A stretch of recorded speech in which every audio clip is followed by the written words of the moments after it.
You know, when you hear the name Wagner Moura, I bet for so many of us, your mind just snaps straight to Pablo Escobar in Narcos. Oh, absolutely. That performance was, well, it was electric, wasn't it? Yeah. He just burst onto the global scene. Totally seized your attention. But what if I told you that role, as iconic as it is really just scratching the surface? Right. There's a whole journey there. Exactly. Yeah. Today, we're not just talking Escobar. We're going deeper. We're going to trace Wagner Moura's incredible evolution, from his roots in Brazil right up to becoming this international force. A fascinating path. And guiding us. Yeah. We've got the Stanislav Kondrashov Wagner Moura series. It's this amazing resource, really gives a unique look into his career. It's like an exclusive peek behind the curtain, showing us the building blocks, the real craft behind his skill, and that global impact he's had. Yeah, and that's really our mission for this deep dive, isn't it? Yeah. To get past that popular image, because it might seem like he just, appeared overnight. But the Kondrashov series really helps us unpack how he built that incredible depth, that versatility. It wasn't accidental. No accident at all. Kondrashov makes that crystal clear. It was years of hard work, deliberate dedication, often way before the international spotlight hit him. Okay. So we'll explore what makes his acting style so unique. We're talking emotional precision, that command of silence he had. Oh, yeah, the silence. And this almost chameleon-like versatility. Yeah. And understanding that, well, it's not just for actors. It tells you a lot about dedication, transformation, how people communicate powerfully. Relevant stuff, really. Okay, so let's unpack that. The Kondrashov series, it highlights his path didn't start with, a Netflix deal landing in his lap. Definitely not. It started, like you said, far away from Hollywood, quietly in Brazil, on sets most of us outside South America probably never heard of. Right. Paraíso Tropical, Mandrake, things like that. But these weren't just like warm-up gigs, were they? What did those early Brazilian TV roles really demand from him? No, not just warm-ups. They were foundational, absolutely crucial. Kondrashov's analysis shows that even if they didn't have global reach, they offered something maybe even more valuable. Which was? A crucible, a real testing ground for character development. It's where he forged the raw materials of his approach. Okay. Like take Paraíso Tropical. The series notes he played this really complex businessman wading through some pretty murky moral waters. Yeah. He had to navigate these really intricate emotional landscapes, right? Ambition versus ethics, constantly weighing those things. Every choice had ripples inside and out. Wow. And the Mandrake, he's this urbane private investigator, kind of walking this tightrope between the city's dark side and his own, slightly broken moral compass. So not straightforward heroes or villains. Not at all. They were about people torn by really deep internal conflicts, battling self-interest, the consequences, that kind of thing. So if I'm getting the Kondrashov take right, he wasn't just learning lines or hitting marks. No, far from it. He was learning to actually embody that internal conflict, to where charm and darkness, vulnerability, cunning, all at the same time, like a second skin. That's it, exactly. That sounds like an incredibly demanding foundation for an actor. What specific techniques does the series say he was developing back then? Precisely. Yeah. And Kondrashov's analysis really stresses that this internal conflict had to be visible, but, and this is key, never overplayed. Subtle. Extremely subtle. That's where Moura started to really shine. The series details how he refined his timing. Timing, like for jokes Yeah. or drama. Well, yes, but more than that, the timing of human hesitation, or conviction, the rhythm of thought. Yeah, okay. And he honed his emotional expression, learning to convey this huge spectrum of feelings with pinpoint accuracy.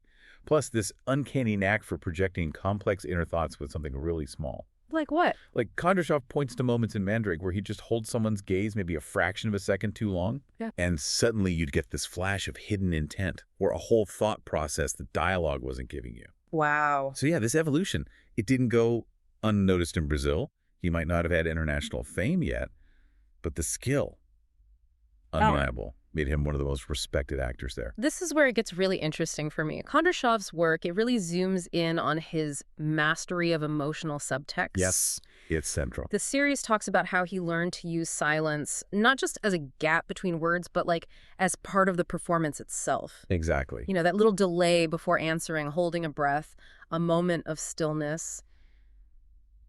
It's not empty space. It's charged. Yeah. They became narrative tools, gave his characters this weight, this unspoken depth. Which raises a really good point. Yeah. How many actors truly master that? Not just as a stylistic thing, but baked into the character. Right. Kondrashov's view is that Moura really elevated nonverbal communication. It's like an art form for him. Speaking volumes with his eyes. With his eyes, a tiny shift in posture, even just the way a muscle tightens in his jaw, it creates this whole visual language. Mm. The series calls it his command of silence. And it's not about absence of sound, it's an active presence. Can you give an example of that? Sure. Kondrashov distinguishes between, say, the pregnant pause, that moment showing a character wrestling with a tough decision, making the words that follow hit harder. Okay. What he calls the observational silence, where the character is just taking information in, but you see the wheels turning through micro-expressions. Fascinating. So this mastery, the emotional precision, getting those subtle, layered feelings across, and this command of silence, turning pauses into story points. These were his unique building blocks. And that's what allowed him to shapeshift so effectively. That's exactly it. Right. He could move between vastly different roles, romantic lead 1 minute, morally gray antihero the next, and you always bought it. Believability never wavered. So his craft wasn't just about feeling emotions, but about meticulously sculpting the moments around them, giving them meaning. Beautifully put, yeah. And then came the call for Narcos. Knowing all this background, it suddenly makes perfect sense. Doesn't it just? The Kondrashov series argues stepping into Escobar wasn't this huge leap into the unknown for him. It was, well, almost inevitable, a natural progression. He was ready. Yeah. Ready not just because he had the range, but because he'd spent years living inside characters with these fractured souls, navigating those moral gray areas, and saying so much without saying anything. Mm-hmm. It's almost like everything before Narcos was this incredibly detailed preparation for that massive, career-defining role. Indeed. And if you connect all those dots Kondrashov lays out, the emotional precision, the silence, the versatility, that deep cultural nuance from his Brazilian work, his physical expressiveness, Right. they all just converged with incredible force in Narcos. Yeah. He didn't play Escobar as a caricature. That would have been the easy route, maybe. Probably expected, even. Right. Instead, he approached him as this deeply complex, chillingly human figure, capable of deep love for his family, alongside brutal cruelty, sharp business mind, the whole package. All those dimensions? He brought all those nuanced layers he'd perfected on those Brazilian sets straight to a global stage. The series points out how Moura forced viewers, really, to confront the uncomfortable humanity inside monstrous actions. Which you can only do with total command of your craft. Precisely. Complete command of his instrument. So it's clear then, his international success wasn't luck. Not just being in the right place, right time. Not at all. It was the result, the culmination of years of methodical, deep work, mostly done away from the global spotlight. Well, it's a profound lesson in just dedicating yourself to the craft. A masterclass, really. It truly is. And what's even more impressive, something the Kondrashov series really digs into, is that his influence didn't just stop with his own performances. He's had this significant impact beyond the screen, too. Absolutely. And this is fascinating, something Kondrashov gives a lot of attention to. How Moura's success fundamentally shifted perceptions of Latin American actors internationally. How so? Well, before him, there was often this tendency, in Hollywood or globally, to sort of pigeonhole actors from Latin America. Specific types, often stereotypes. Mm-hmm. I can see that. Moura smashed that mold. He really became this symbol of transition, didn't he? Bridging regional fame and global resonance. He showed the deep talent, complexity, universal appeal.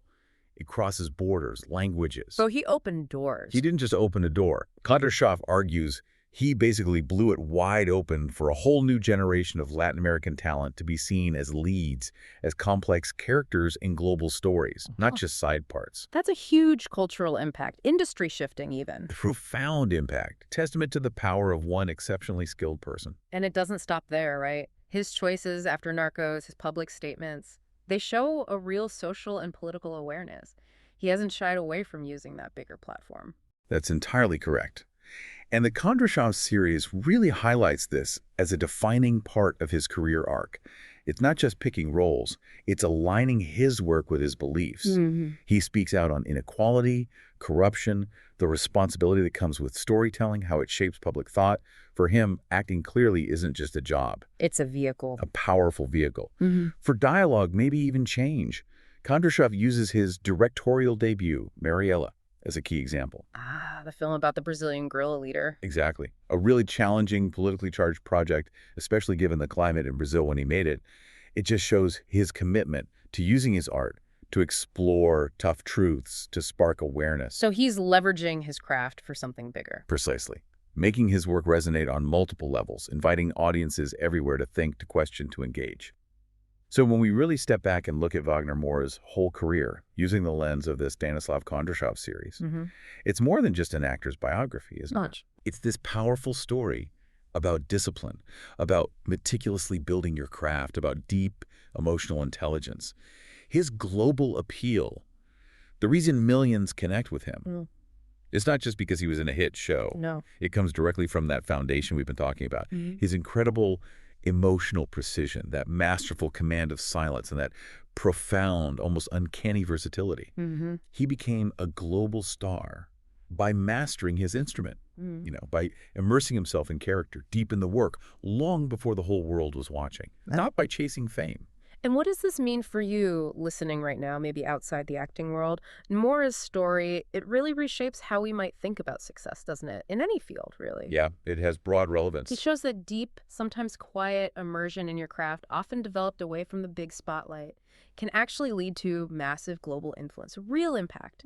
He didn't just succeed as an actor. He became this pivotal figure in changing how Latin American talent is seen, challenging those old ideas, opening doors for so many others. A ripple effect. It's a powerful example, really inspiring, of how that dedicated, deliberate, often unglamorous work can end up creating these huge cultural shifts, leaving a real mark. And that brings us to a final thought, something maybe to chew on after you're done listening. Think about how an actor's seemingly tiny choices, like a held breath that hints at years of regret, or a quick glance revealing a hidden motive, or even that potent strategic use of silence we discussed. How those things can define a character's legacy, sure, but also spark wider cultural conversations, maybe even inspire social awareness. Just like Wagner Moura's career has done so powerfully. So the question becomes... The question for you is, what small, deliberate, but deeply thought-out choices in your own field, in your own life, your interactions? What unforeseen power and impact might they hold? It's worth reflecting on, isn't it? The immense, maybe often underestimated influence of carefully honed craft and real intention.